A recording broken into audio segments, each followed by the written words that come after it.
வேடச்சந்தூரில் விநாயகர் சதுர்த்தி கோலாகலமாக கொண்டாடப்பட்டது.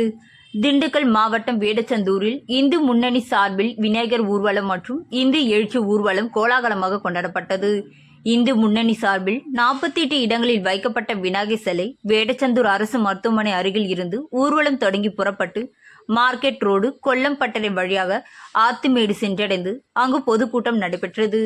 இந்து முன்னணி மாவட்ட செயலாளர் மாரிமுத்து தலைமையில் நடைபெற்ற விழாவில் சிறப்பு விருந்தினர்களாக பாஜக மாநில பொதுச் செயலாளர் ராம ஸ்ரீனிவாசன், ஒக்கலிகர் மகாஜன சங்க மாநில தலைவரும் ஓய்வு பெற்ற சிபிஐ அலுவலருமான வெள்ளியங்கிரி, வெள்ளாளர் முன்னேற்ற சங்க மாநில இளைஞரணி செயலாளருமான பந்தல் எஸ் ராஜா ஆகியோர் கலந்து கொண்டு சிறப்புரையாற்றினர்.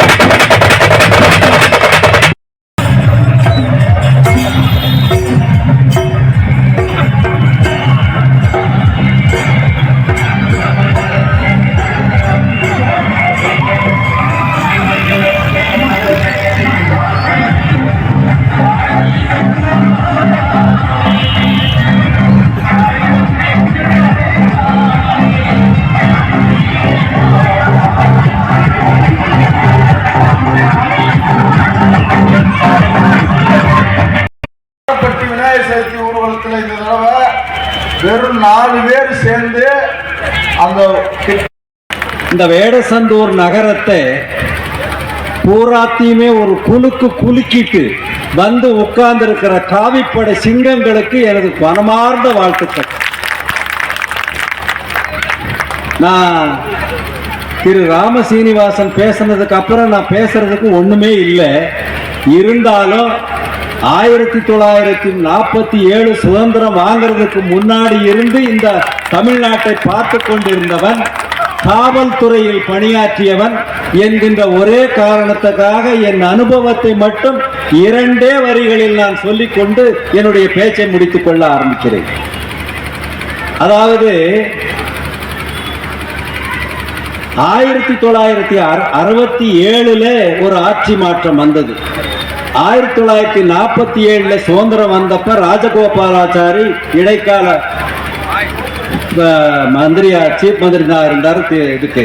அதுக்கப்புறம் 47 இருந்து 52, 52 இருந்து 57, 57 இருந்து 67 வரலுமே இருந்த ஆட்சி காமராஜர், பக்தவச்சலம் இவங்கெல்லாம் இருந்தாங்க. அன்னைக்கு இருந்த எனக்கு தெரிந்த அளவில் இந்தியாவில் தமிழகத்திலே கட்டினா பெரிய பெரிய டேம், விவசாயத்துக்கு எப்படியெல்லாம் தண்ணீர் கொடுக்க வேண்டும் என்று பெரிய பெரிய ப்ராஜெக்டுகளை எல்லாம் கொடுத்த அரசு 1967க்கு அப்புறம் ஏதாவது ஒரு டேம் கட்டியிருக்கா? 67க்கு அப்புறம் இலவசம் கொடுக்குறேன், ரேஷன் கொடுக்குறேன், அரிசி கொடுக்குறேன், பருப்பு கொடுக்குறேன், பொங்கலுக்கு இது கொடுக்குறேன், அது கொடுக்குறேன்னே உலகத்தை நம்ம தமிழ்நாட்டை ஏமாத்தி ஓட்டு வாங்கி வந்தாச்சு. ஒரே ஒரு உதாரணம் நான் சொல்றேன்.